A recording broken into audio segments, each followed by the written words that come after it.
జాతీయ బడ్జెట్ కూడా పెట్టడం జరిగింది. అటు మోదీ ప్రభుత్వము మూడోసారి ప్రధానమంత్రి అయిన తర్వాత జాతీయ బడ్జెట్ కూడా పెట్టడం జరిగింది. దాని విషయంలో ఏదో ట్యాక్స్ ఎగ్జెంప్షన్స్ ఇట్లా కొన్ని కనబడతా ఉన్నాయి. జాతీయ బడ్జెట్ విషయంలో మాట్లాడాలనుకుంటే జాతీయ బడ్జెట్ ఇంకా నిరాశజనకం. అంటే అక్కడ అధికారంలో ఉండేటువంటి రాజకీయాలు పార్టీ వాళ్ళు అందరికీ విద్య అనేటువంటిది వాళ్ళకు ఒక విలువ కాదు. ఓకే.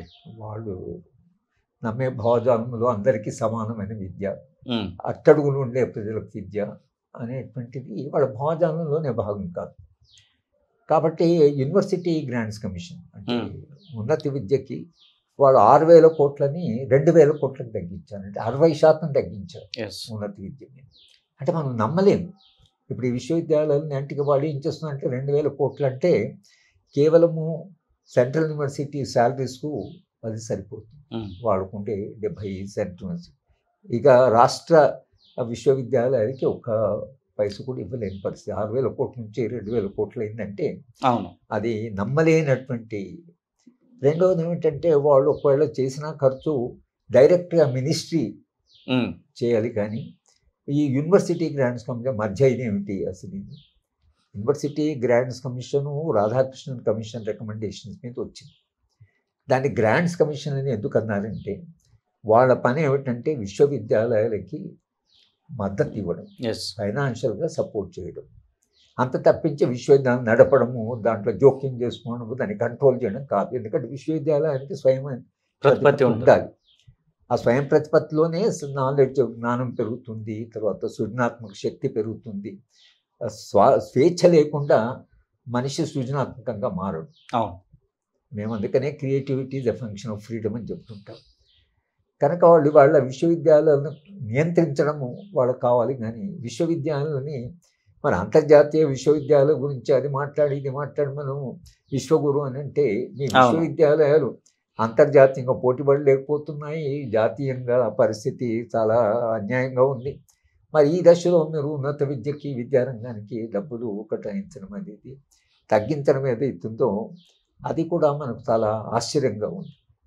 రెండవది ఏంటంటే ఇప్పుడు కేంద్ర ప్రభుత్వము ఈ వాళ్ళు వేసే ట్యాక్సెస్ ఏవైతున్నాయి, క్యాపిటల్ గెయిన్స్ ట్యాక్స్ కొంచెము ఒక 0.5%, 1% పెంచుతాము అనే వరకు మీరు జాతీయ మీడియా ఒక 3-4 రోజులు వరుసగా బడ్జెట్ పెట్టే ముందు చాలా తీవ్రమైన చర్చ, తీవ్రమైన ఒత్తిడి ప్రభుత్వం మీద.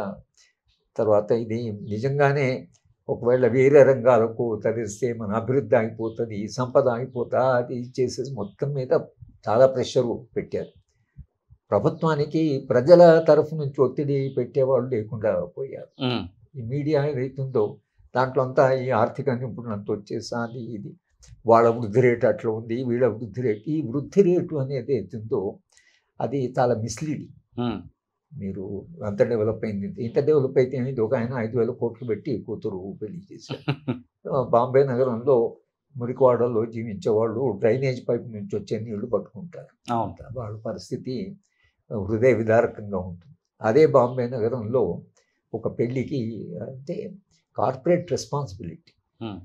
అమెరికాలో అతి సంపన్నులైన వాళ్ళు ప్రభుత్వానికి ఒక ఉత్తరం రాశారు, మా మీద ట్యాక్సులు పెంచండి, ఓకే, మీ ఆదాయం కొంచెం పెరగనివ్వండి, సంక్షేమ రంగం మీద కొన్ని ఖర్చు పెట్టండి. అంటే వాడికి ఇట్లా మనం ఖర్చు పెట్టకుండా అసమానత పెరిగితే ఏం జరుగుతుందో అనే ఒక అవగాహన అతి సంపన్నులకు ఉంది అక్కడ. మన దేశం నుండే కార్పొరేటు సంస్థలు ఏవైతున్నాయో లాభాలు చేసుకుని తప్పించి సమాజ అభివృద్ధి, సమాజంలో ఒక సామరస్యత, సమాజంలో ఆ విద్య, ఆరోగ్యము రావాలి అనే అవగాహన లేనటువంటి ఒక పెట్టుబడి మన దేశంలో అవుతుంది. ముఖ్యంగా రియల్ ఎస్టేటు వీళ్ళకైతే ఒక దూరదృష్టి ఉండదు, క్యాపిటలిజానికి దూరదృష్టి ఉంటుంది. అందుకని అమెరికాలో పెట్టుబడిదారు వ్యవస్థ విద్యారంగాన్ని వాడు కామన్ స్కూల్ విద్యారంగంలో పెట్టాడు. కామన్ స్కూల్ విద్యా విధానాన్ని పెట్టడానికి ఒక కారణం ఏంటంటే అక్కడ ఈ జాతి వివక్ష ఏదైతుందో నల్లవాళ్ళు తెల్లవాళ్ళు తోడు చదువుకుంటే అది క్రమక్రమంగా తగ్గుతుంది అని కూడా కామన్ స్కూల్ పెట్టారు. మన దగ్గర దళితులు, పేదవాళ్ళు, ఆదివాసీలు వీళ్ళందరూ తర్వాత అలాగే సంపన్నుల పిల్లలు ఒకే చోటు చదువుకుంటే, అది కొఠారి కమిషన్ చెప్పాడు. ఆయన ఏమన్నాడంటే సంపన్నుల పిల్లలు, పేద పిల్లలు ఒకే చోటు చదువుకుంటే పేదలకు సంపన్నుల పట్ల ఒక గౌరవం ఏర్పడవచ్చు, సంపదకు పేదవాళ్ళ పట్ల ఒక రకమైనటువంటి ఆసక్తి చేయవచ్చు అని ఆయన చాలా దూరదృష్టితో ఆ విషయం చెప్పాడు. కనుక కేంద్ర ప్రభుత్వానికి విద్యారంగాన్ని పెంచాలి. ఇది ఒక మనం కూడా ప్రపంచంలో జ్ఞాన సృష్టిలో ముందుకు వెళ్ళాలి అనేది కాకుండా ఈవెన్ రీసెర్చ్కు గ్రాంట్స్ అన్ని తగ్గించేశారు. పరిశోధన కూడా గ్రాంట్ తగ్గించారు. అన్ని సైంటిఫిక్ సంస్థలు ఏవైతున్నాయో ప్రతిష్ట వాళ్ళు కూడా అసలు ఆశ్చర్యపోతున్నారు.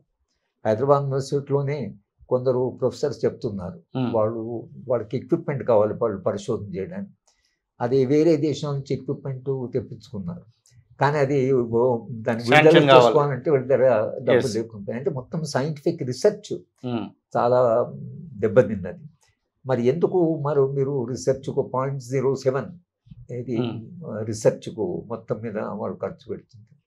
మరి ఇట్లా మనం బడ్జెట్ ఇలా ఉంటే పోనీ మీరు ఆ కార్పొరేట్ మీద క్యాపిటల్ గెయిన్స్ ట్యాక్స్ కానీ లేకపోతే ఇన్హెరిటెన్స్ ట్యాక్స్ అని అంటూనే రాహుల్ గాంధీ ఆ మాట అంటూనే ప్రధానమంత్రి మంగళసూత్రాలు పంచుతారు అది అని ఆయన అప్పుడే ఒక సంకేతం ఇచ్చాడు.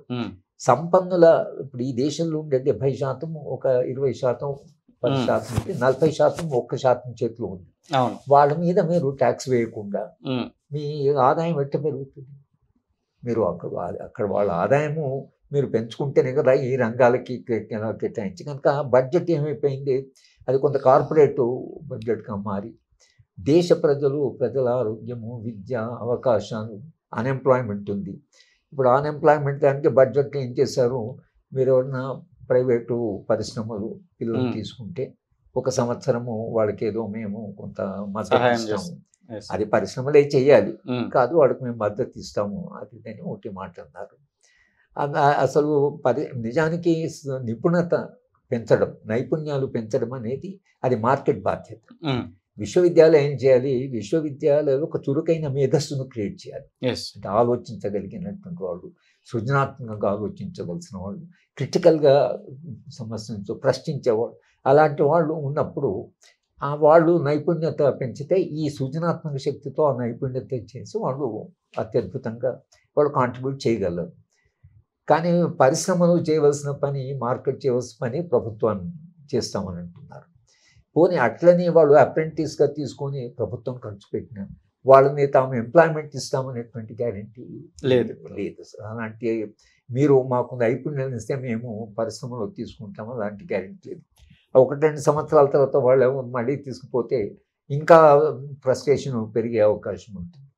ఎంప్లాయ్మెంట్ పాలసీ ఏమిటంటే ఈ ఎంప్లాయ్మెంట్ పాలసీగా చెప్పారు కానీ అవకాశాలు పెంచడం. నిజానికి మీకు ఒకవేళ అవకాశాలు పెంచాలంటే సంపద కొంత వైడ్గా డిస్ట్రిబ్యూట్ అయ్యి చాలామంది చేతిలో కొనుగోలు శక్తి ఉంటే అప్పుడు మార్కెట్లో డిమాండ్ పెరగడం వలన పరిశ్రమలు ఇవన్నీ చాలా వేగంగా అభివృద్ధి చెందుతాయి. చెప్పినప్పుడు ఎంప్లాయ్మెంట్ వస్తుంది. అట కాకుండా మీరు సంపద ఎప్పుడైతే కేంద్రీకృతం అయిందో, కొందరి చేతిలోనే సంపద ఉందో, వాళ్ళు కనీసం ట్యాక్సులు కూడా పే చేయడానికి, ఎక్కువ ట్యాక్సులు పే చేయడానికి సిద్ధంగా లేరు. మీరు అటువంటప్పుడు కన్జంప్షన్ డిమాండ్ అంటాం మనం. ఆ కన్జంప్షన్ డిమాండ్ సమాజంలో ఎక్కువ లేనప్పుడు కొందరే మార్కెట్ పోతే పేదవాళ్ళకు కొంత ఆహారం కొరకే దాని కూడా ఆహార భద్రత అనేది దాని మీద కొంత. అలాగే మళ్ళీ రూరల్ ఎంప్లాయ్మెంట్ గ్యారంటీ స్కీమ్ ఏది దానికి డబ్బులు తగ్గించారు. పేదవాళ్ళకు ఉన్నది ఏదో ఒక వెసులుబాటు, ఎక్కడ ఉద్యోగం పని దొరకపోతే ఆ 100 రూపాయలు ఏదో పని దొరికితే కాస్త వాళ్లకు ఏదో ఒక తిండికైనా వస్తుందంటే దాని మీద పేదవాళ్ళ మీద పెట్టే ఖర్చును తగ్గించవలసిన అవసరం ఏమొచ్చింది ప్రభుత్వానికి. కనుక మొత్తంగా బడ్జెట్ ఏ వైపు పోతుంది, సమాజం ఎటువైపు పోతున్నది అంటే విపరీతమైన సంపద సృష్టి అనేదే ఒక లక్ష్యం అయిపోయింది. కానీ సమాజంలో ఉండే మనుషులు కాస్త అన్ని భద్రత కలిగి కాస్త గౌరవంగా జీవించి మనుషులందరూ కాస్త కొంత సమానంగా, అంటే రాజ్యాంగంలోనే రాస్తుంది 38లో అన్ని రకాల అసమానతలను తగ్గిస్తాం, సంపద కేంద్రీకృతం కాకుండా సర్వ ప్రయోజనానికి హానికరంగా మారకుండా అటువంటి సమాజ నిర్మాణం చేస్తామని రాజ్యాంగంలో రాస్తున్నది. రాజ్యాంగంలో రాసున్నా కూడా మనం ఆ దిశగా పోతున్నట్లు కనిపించాలి.